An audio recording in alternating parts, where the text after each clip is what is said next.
제가 군에 들어갔을 당시 또 그 전후로 군에 입대하게 되면 군에서 겪게 되는 일들 가운데 하나가 부조리라는 게 있습니다. 사전을 찾아보니까 이 부조리가요, 비합리적이거나 도덕적으로 올바르지 못한 성질 혹은 행위라고 합니다. 여기 계신 군대에 다녀온 청년분들도 부조리를 겪으신 분들이 있을지도 몰라요. 아무튼 부조리는요, 입대하게 되고 계급 가운데 가장 낮은 계급에 있을 때 높은 계급에 있는 상급자에게 당하게 됩니다. 그렇게 부조리를 당하는 하급자들은요, 꼭 이런 생각을 하게 돼요. 내가 상급자가 되면 뭐죠? 이 부조리를 전부 다 없애야지. 그런데 여러분, 그 부조리를 당하던 하급자가 상급자가 되었을 때 모든 부조리가 사라질까요? 그러한 경우도 있을 수 있겠지만 대부분의 경우 그들도 똑같아집니다. 내가 당한 게 있으니 하급자에게 갚아야지, 또는 그렇게 해야 군기가 잡힌다. 이런 당위성들을 주장하면서 그들도 결국 같은 사람이 되어 간다는 거예요. 원래는 그러지 않았으나 그러한 당위성들이 스며들게 되면서 자연스럽게 똑같은 사람이 되어가는. 여러분, 혹시 오늘 우리도요, 이러한 당위성들을 따지면서 때로는 하나님보다 세상을 따라가고 세상과 똑같은 인생을 살아가고 있는 것은 아닌가 합니다. 원래는 하나님만 잘 따르는 삶을 살았는데 어느새 우리 안에 들어온 세상의 당위성들이 스며들면서 하나님과 세상 사이에서 우왕좌왕하고 있는 것은 아닌지. 오늘 본문에도 보면 세상의 당위성들이 서서히 스며들게 되면서 하나님을 떠나 우상을 따르게 되는 모습을 발견할 수 있습니다. 우리가 오늘 본문을 보면서 오늘 우리는 어떻게 살아야 하는가 말씀을 살펴보며 알아보도록 하겠습니다. 자, 바벨론에 의해서 결국 남유다가 멸망하게 되었습니다. 바벨론의 왕 느부갓네살은요, 반란을 일으킬 만한 고관들과 왕족들은 모두 바벨론으로 끌고 가버렸고 남유다의 총독으로 그다랴라는 사람을 유다 사람을 세워서 유다 땅에 남아있는 사람들을 다스리게 했어요. 이처럼 하나님의 뜻은요, 일단 멸망당한 남유다가 바벨론의 영향력 아래 머물게 하는 데 있었던 것으로 보여집니다. 그러니까 이제 남유다가 해야 할 것은 뭐예요? 멸망당한 남유다가 해야 할 것은 그냥 바벨론의 통치 하에 살아가면 되는 거예요. 근데 여러분, 남아있는 남유다 백성들이 그렇게 바벨론의 통치를 받으며 가만히 있었을까요?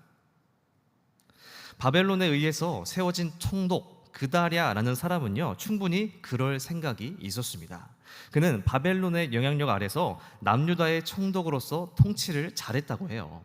그런데 여러분, 이에 반기를 드는 사람이 등장해요. 그 사람은 바로 왕족 출신 이스마엘이라는 사람이 있었는데, 이 이스마엘은요, 암몬 족속과 활발한 교류를 이어가면서 바벨론에 끌려가지 않았던 것으로 보여집니다. 그래서 이때 이스마엘은요, 암몬 족속의 왕과 결탁해서 총독 그다랴를 암살해 버려요. 여러분, 여기부터 또다시 불순종이 시작되고 있는 거예요. 남유다가 바벨론에 의해 멸망당하면 불순종이 끝날 줄 알았으나 거기서 끝나는 것이 아니라 또 다른 불순종이 피어오르게 되는 거죠.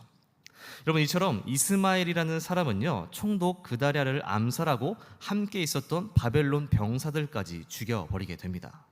그리고는 바벨론이 두려워서 유다 땅에 남아있는 사람들을 데리고 암몬으로 도망하게 돼요. 그런데 그때 다행히도 요하난이라는 인물이 등장하며 백성들을 구출해냅니다. 이제 다시 백성들은요, 하나님의 말씀대로 남유다 땅에 살면서 순종할 일만 남은 거죠. 그래서 여러분, 이 요하난이라는 사람은요, 예레미야를 찾아가서 하나님의 뜻을 묻게 됩니다. 그리고 어떻게 되었을까요? 요하난과 남아있는 남유다 백성들이 하나님의 뜻을 잘 따르게 되었을까요?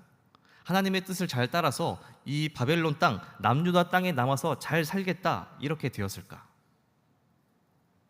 하나님의 뜻은 변함없이 남유다 백성들이 남유다 땅에 머물러 사는 것이었지만요, 요하난이라는 사람은 그것이 하나님의 뜻일 리 없다라고 하면서 예레미야가 또 거짓 선동을 한다면서 그의 말을 묵살해버립니다.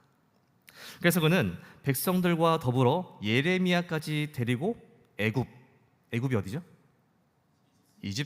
이집트로 피신해버려요. 결국 이스마엘을 이어서 요하난 또한 예레미야를 통해 주신 하나님의 말씀에 불순종하게 됩니다. 자, 이렇게 순종하지 않는 모습이 사그라들지 않고 계속해서 번지고 있습니다. 하나님은 유다 땅에 머무르라고 명령하셨지만 남유다의 백성들은 계속해서 순종하지 않아요. 그리고 이 불순종은 우상 숭배까지 이어지게 됩니다. 오늘 본문인 예레미야 44장은 이집트, 이 애굽에서 우상 숭배하고 있는 유다를 향한 하나님의 말씀과 그에 대한 남유다의 반응을 보여주고 있어요. 먼저 1절의 말씀 보겠습니다. 애굽 땅에 사는 모든 유다 사람 곧 믹돌과 다바네스와 놉과 바드로스 지방에 사는 자에 대하여 말씀이 예레미야에게 임하니라 이르시되. 애굽 땅으로 이주해온 남유다 백성들에게 하나님의 말씀이 전해집니다. 이미 남유다가 멸망당함으로 더 이상 하나님의 심판의 메시지가 필요하지 않았을지도 몰라요. 그러나 남유다가 멸망당함에도 그들의 불순종은 계속되었고 그에 대한 하나님의 말씀도 멈추지 않는 겁니다.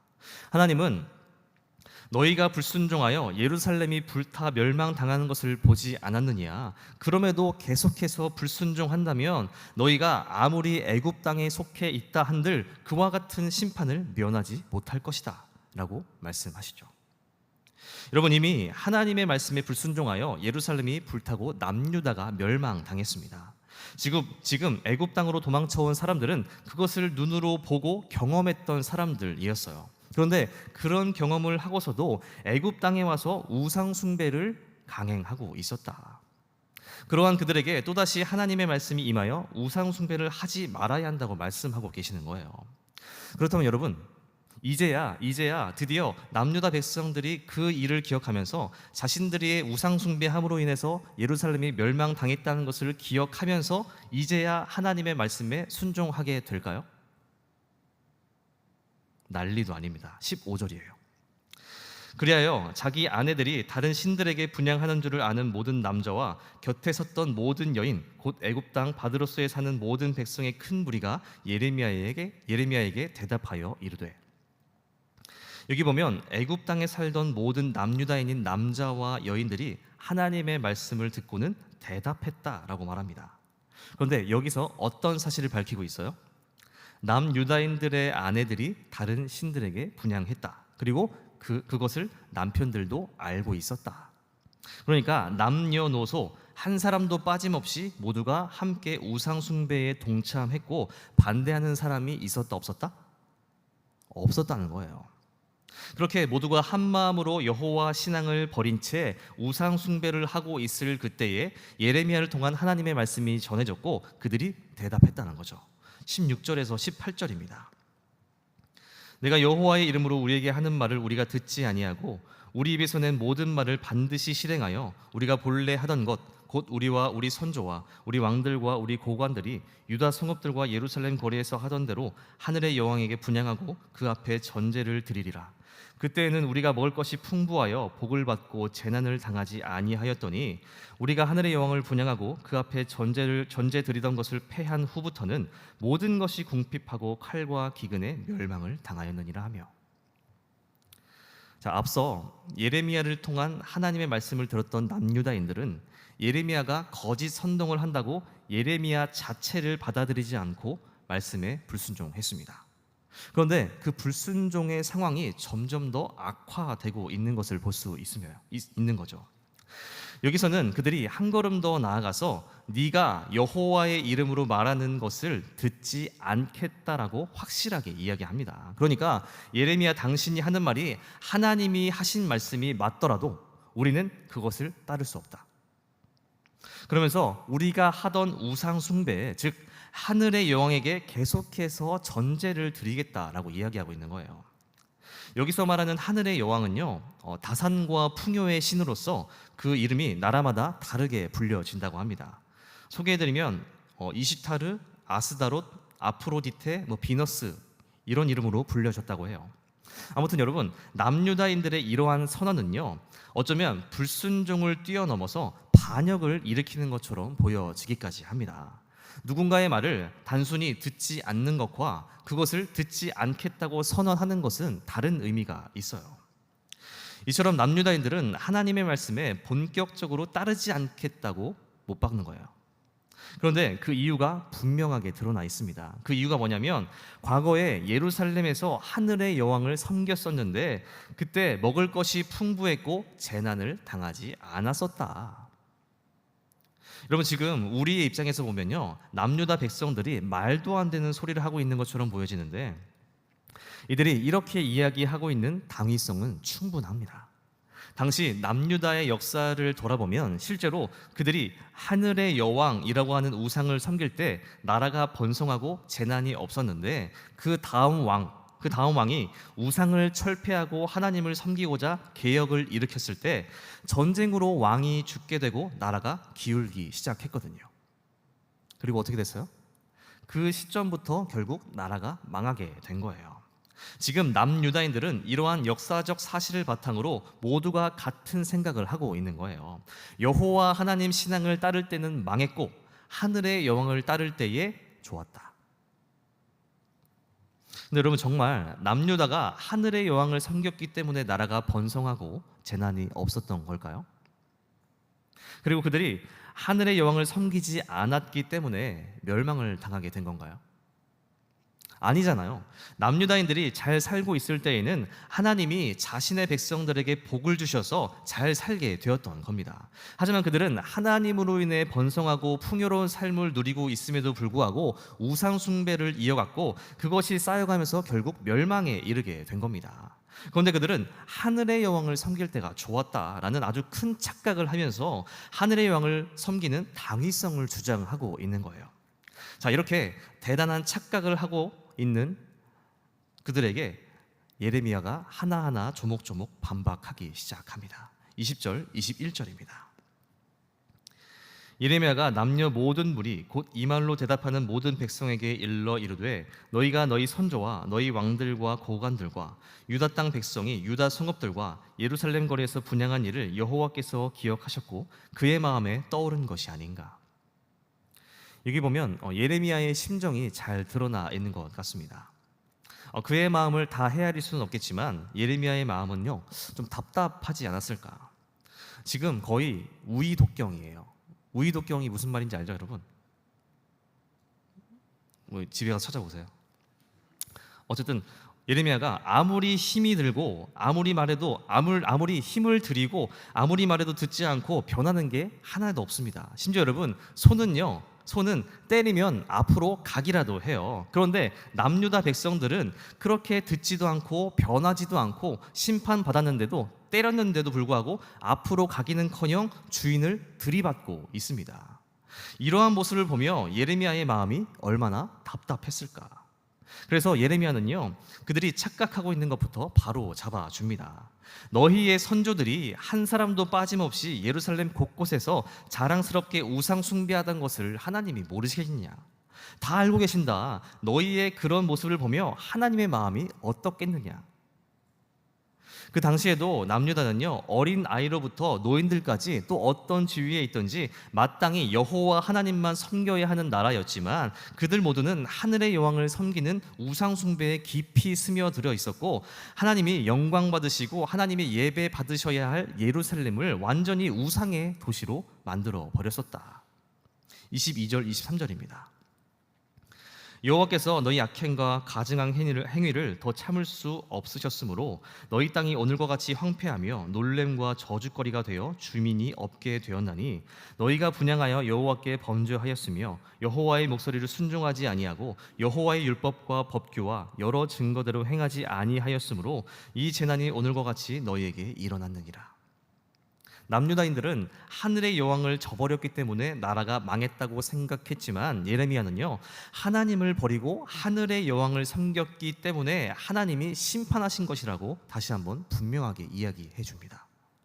그러니까 착각하지 마라. 하늘의 여왕을 섬겨야 할 당위성보다 하나님을 섬겨야 할 당위성이 더욱 분명하다라는 거죠.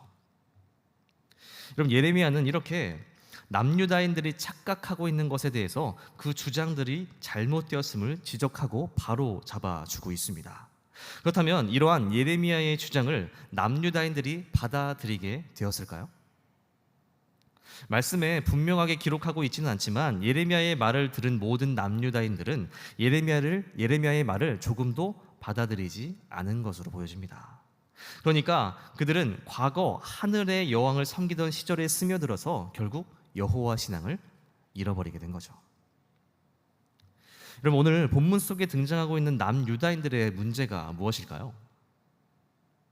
모든 것이 문제이긴 하지만 저는 여호와 신앙으로 단단히 무장해서 세상에 영향력을 끼쳐야 할 남유다인들이 오히려 세상에 스며든 것이 문제가 아닐까 하는 생각이 들었습니다. 여러분, 언제부터 이 남유다, 그러니까 이스라엘이 풍요와 번성으로 살아가던 민족이었나요? 그들은 언제나 그러한 것들이 아니라 하나님이 주신 것으로 살아가던 민족이었습니다. 그렇기 때문에 그들의 과거를 돌아보면 그들은 왕도 없었을 뿐더러 성읍도 없었고 나라도 제대로 갖추지 못한 유목민족이었어요. 그들은 하나님이 아브라함과 약속하신 언약 백성이었기 때문에 언제나 하나님의 도우심으로, 하나님의 함께 하심으로 인해서 그것으로 살아가던 민족이었습니다. 풍요나 다산과 같은 세상적인 가치로 살아가던 민족이 아니었다는 거예요. 그런데 그들이 세상을 살아가다 보니까 여호와 하나님이 주시는 것보다 더 좋아 보이는 것들이 눈에 들어오기 시작한 겁니다. 그 결과가 뭐예요? 하늘의 여왕을 섬기게 된 거죠. 처음에 이스라엘은 다른 민족이 하늘의 여왕을 섬기는 것을 보며 크게 동요하지 않았을 겁니다. 그러나 점차 시간이 지날수록 여호와 신앙보다 하늘의 여왕을 받아들이는 것이 더 좋아 보였던 거예요. 왜냐하면 여러분, 하늘의 여왕은요, 그 이름부터가 다산과 풍요의 신입니다. 하늘의 여왕을 따라야 다산이 있고 풍요가 있다는 것이 이스라엘에 스며들게 되었다는 거예요. 그래서 이스라엘은 마땅히 하나님만 섬겨야 하지만 어느새 하나님과 하늘의 여왕을 겸하여 섬기게 되었고 결국은 그마저도 버린 채 하늘의 여왕만을 섬기게 된 거죠. 여러분, 오늘 우리에게도 이러한 모습이 있는 것은 아닐까요? 오늘 우리도 그리스도인으로 살아가고 있습니다. 우리를 구원해 주신 하나님께 감사하면서 또 예배 드리면서 하나님을 섬기며 살아가요. 그러나 세상에 나아가면 세상의 것들도 좋게 여기면서 자연스럽게 그것을 받아들이며 살아가고 있는 것은 아닌가? 물론 세상의 모든 것들을 나쁘다고 말하는 것이 아닙니다. 하나님과 겸하여 섬기고 있는 것이 문제라는 거예요. 예를 들면 어떤 것들이 있을까요? 가장 큰 것 중에 하나가 돈이라고 할 수 있겠죠. 우리가 삶을 살아가면서 돈이 없으면 살 수가 없습니다. 돈은 꼭 필요해요. 돈이 있어야 애기 기저귀도 사고 분유도 살 거 아닙니까? 그러나 그 돈이라고 하는 것은요, 활용해서 이롭게 쓰는 것이지 우상화시키면 안 된다는 거예요. 마치 하나님을 섬기듯 돈을 따라가고 모든 목표를 돈에 둔다면 그것은 결국 우상이 된다. 여러분, 이러한 것처럼 우리는요, 우리에게 좋아 보이는 많은 것들을 놓고 그것에 서서히 스며들면서 하나님과 겸하여 섬기는 일을 반복하고 있는지도 모릅니다. 우리가 만약에 혹시나 그러한 삶을 살고 있다면 우리도 본문의 남유다 백성들처럼 하늘의 여왕을 섬기고 있는 것은 아닐까? 오늘 우리는 누구를 따르고 있습니까? 자, 계속해서 보시면 23절까지는 예레미야가 남유다인들이 착각하고 있는 것을 지적하고 바로 잡아 주었어요. 이제 24절부터는요, 그럼에도 하늘의 여왕을 섬기겠다는 남유다인들에게 심판의 메시지가 선포됩니다. 24절, 25절입니다. 예레미야가 다시 모든 백성과 모든 여인에게 말하되 애굽 땅에서 사는 모든 유다 사람이여, 여호와의 말씀을 들으라. 만군의 여호와 이스라엘의 하나님께서 이와 같이 말씀하시되 너희와 너희 아내들이 입으로 말하고 손으로 이루려 하여 이르기를 우리가 서원한 대로 반드시 이행하여 하늘의 여왕에게 분향하고 전제를 드리리라 하였은즉 너희 서원을 성취하여 너희 서원을 이행하라 하시느니라. 먼저 하나님은요, 그 심판의 메시지로 남유다인들이 말하고 행해왔던 그대로 하늘의 여왕에게 전제하는 일을 이행하라고 말씀하십니다. 갑자기 하나님이 우상 숭배를 정당화시켜 주고 있는 것일까요? 아니겠죠. 뭐 여기서 부모님의 표정과 톤을 빌려보자면 뭐 이런 거 아닐까요? 꼭 그렇게 해라. 이렇게 이야기하면 좀 전달이 됐나요? 꼭 그렇게 해. 이렇게 말하면 하라는 거예요, 말라는 거예요? 해볼 테면 해봐라. 진짜 그렇게 하면 어떻게 될까요? 큰일 납니다. 뭐 이런 거는 또 경고의 또 다른 방법인 거예요.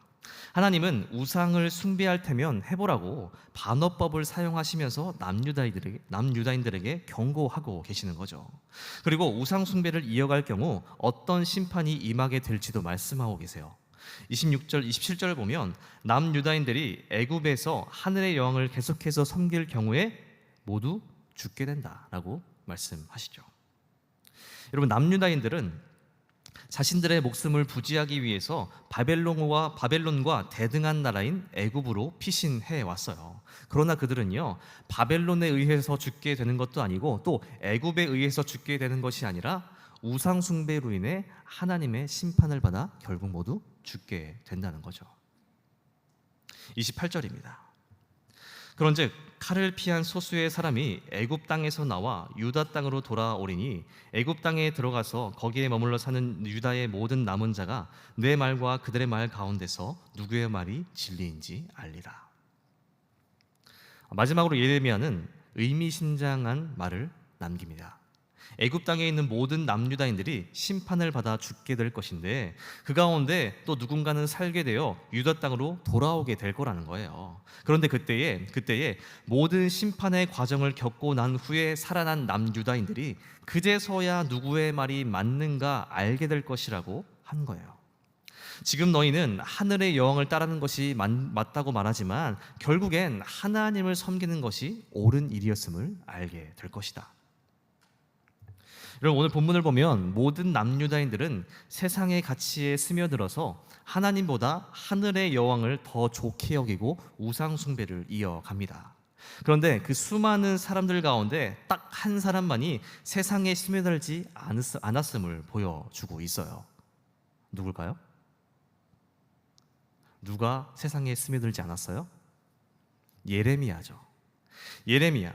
그는 모든 사람들이 세상의 가치에 스며들고 있을 때에 끝까지 세상의 가치에 스며들지 않고 흔들리지 않고 여호와 하나님의 신앙을 붙들고 선포합니다.